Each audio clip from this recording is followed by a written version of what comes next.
G'day guys, welcome back to the Rugby League Guru podcast. Something a little bit different today. We've got access to the studio here at our Bloke in a Bar studio. So we're going to go through our draft review this week, round 5, go through what went right, what went wrong, what sort of direction we're hitting over the next few weeks. If you've been following this on the podcast, you'll know that every week we go through our side, what went well, what went poorly, et cetera, and what we're building towards as well. This episode brought to you by Bloke in a Bar. Very lucky to be in here for this one. Something different for YouTube. If you're enjoying this, come over to the podcast and you can listen to it normally there. Might try and do this more often here in the studio so you can watch on YouTube. My draft team on the weekend had a loss. Pretty tough one to swallow, to be honest with you. A game that I thought I'd win. The bloke that I was versing, Tommy, he had a couple of really good matchups. Nico Hines was one that I was worried about all weekend. He did captain him, so he ended up with 234 points there.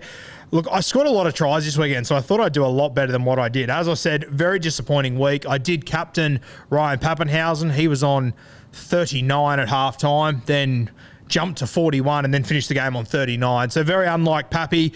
Did end up losing this game by about 30 points. So a real kick in the dick. Had a couple of injuries. Matty Tomoko, he went off injured. Nat Butcher, he went off injured. So a game that I think I was pretty unlucky to lose. But realistically, I've been on the winning end of a heap of these sort of games. So can wear that occasionally. Still not fun when it happens though. Let's be perfectly honest here. My team though, I actually had a really good week. I scored 768, which isn't a great score, but considering how poorly my captain went and the injuries, pretty crazy. My week started in an insane manner. Ewan Aitken, he scored a try. He scored 94. Scott Drinkwater, he absolutely brained it for the Cowboys. He's looking like a real point of difference player for me over the next few weeks. I'm assuming he's going to keep that fullback jersey. Might be a little bit biased there, but I think he's a really good shot too. He scored 94 points. So I had back-to-back 94s.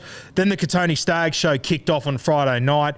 I'm so glad to see him back in form. I actually wouldn't have played Staggs if Cooler was playing, to be honest with you, because Cooler got ruled out. It meant that I played Katoni Staggs.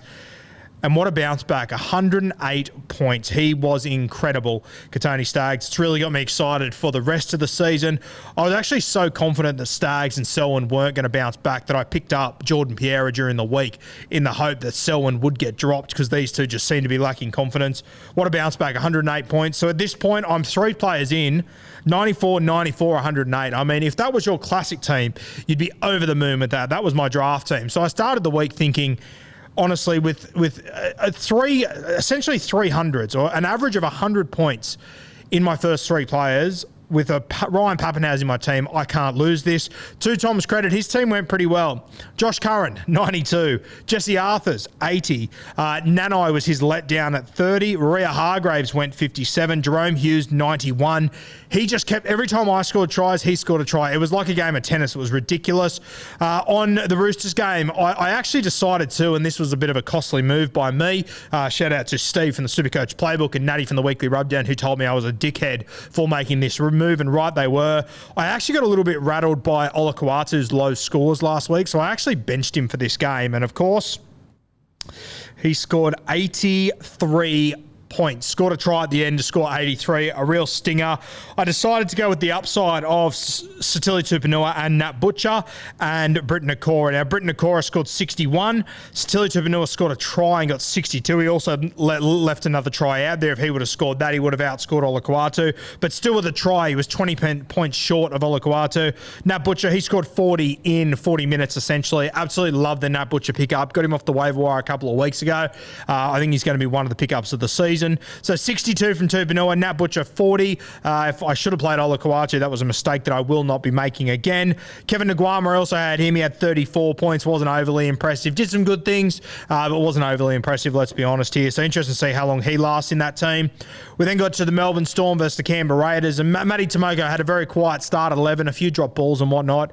Got injured though, so he missed out on the rest of that game. So at that point, I was a little bit nervous because once I had Butcher ruled out and Tomoko only played half games, I got 40 points combined from them. I would have anticipated for me to at least get 80 out of them at absolute minimum, and I think I would have got well and truly over that realistically. So that rattled me a little bit. The Ryan Pappenhausen, as I said, captaining him, I just can't believe how quiet he was in the second half. It's like he wasn't out there. He was involved. He was floating around the right sort of spots, but he just couldn't make it count on the scoreboard. In saying that, it's not going to that's not going to happen all that much to Ryan Pappenhausen. He is a freakish player. Scored 194 the other day, which was great. You got to take the good with the bad sometimes, and if I'm going to enjoy those real highs of Pappy, I've got to cop this occasionally. It's very rare from him, but definitely disappointing when Hughes on the other side of the park was braining it for Tom. Scored 91 points, scored that last try, which was a real stinger. I then got to Saturday night. I had the Rabbitohs. My only player there from the Rabbitohs Dragons game was Lachlan Ilias. He played really well. He only scored 39. I sort of thought that Ilias was going to be a 45 to 55 kind of guy once he got out of this tough run to start the season.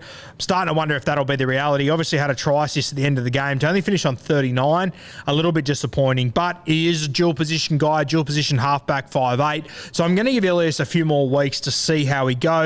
Drinkwater, having him in my side definitely makes it a little bit easier, but I still need a halfback at the end of the day, and I think South Draw over the next few weeks is going to be very interesting. I also think that we've just heard in the last 20 minutes or so that it looks like Latrell Mitchell, he's going to be out for a little bit longer than what was first anticipated. Looks like Origin 1 could be in a bit of Barney rubble for him, so that'll mean that Blake Taff will play fullback. Now, Ilias and Taff have got a really good combination. They've played together for a very, very long time, so I'm hoping that these two as a combo together can really help Ilias and really lift his confidence moving forward. So happy to hold on to him for a while there. Just there's probably not much else better that's on offer realistically.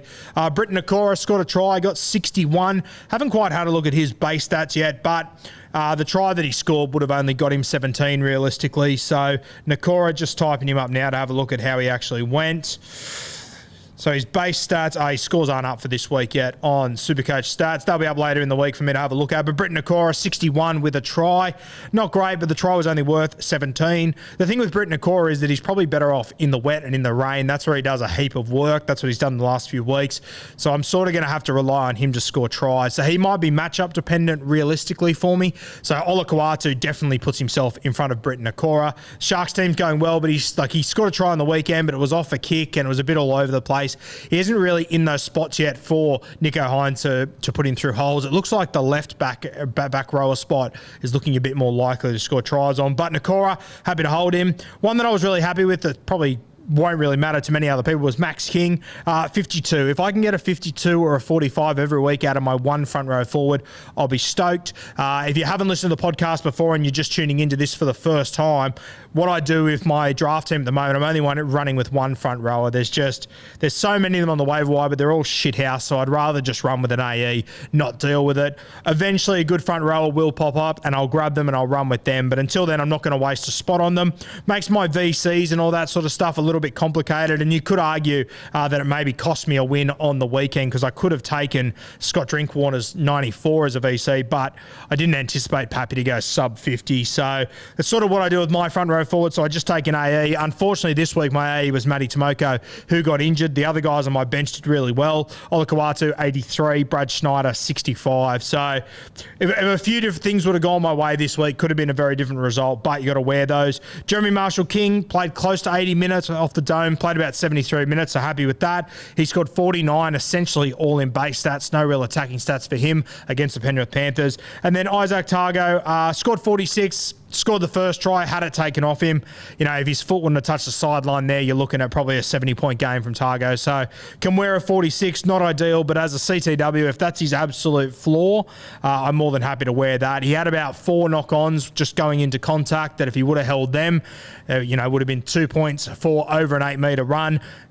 Then you take away the points that he lost, you're probably looking at about a 56 score if he just holds onto those balls. So Tago, not concerned with him at all. I know he's going to be a gun for me moving forward, and he's going to be a vice captain and captain option every week, pending matchups. Having a quick look at my game next week in round 6. It's going to be interesting. I'm playing Kurt. I'm sure he'll watch or listen to this. I hope you're doing well, Kurt. He's actually got Tommy Turbo as his number 1 pick, who, of course, is out this week. I thought it'd be great for me to have Cooler. It looks like Cooler won't be back for a few weeks. But when I have a look at my matchups heading into round 6. They're not ideal. I already know that the Melbourne Storm, they play the Cronulla Sharks. So once again, not great for Pappy. That's not to say that he can't do well there, but I would obviously rather a better matchup for Ryan Pappenhausen than the Cronulla Sharks, the best defensive side in this competition as it stands right now. So I'm going to have a look around as far as my VC and captain options go. Straight away, Scott Drinkwater on Thursday night taking on the Camber Raiders. Looks pretty juicy there as a VC, scoring 94 on the weekend. I don't think he's going to score 94 every week, but I'll back him to go 60 plus against the Canberra Raiders. I've also got Lachlan Ilias against the Canterbury Bulldogs. Don't mind him. He's improving every week. Canterbury, I'll have Jeremy Marshall-King and Max King. They'll do a job for me.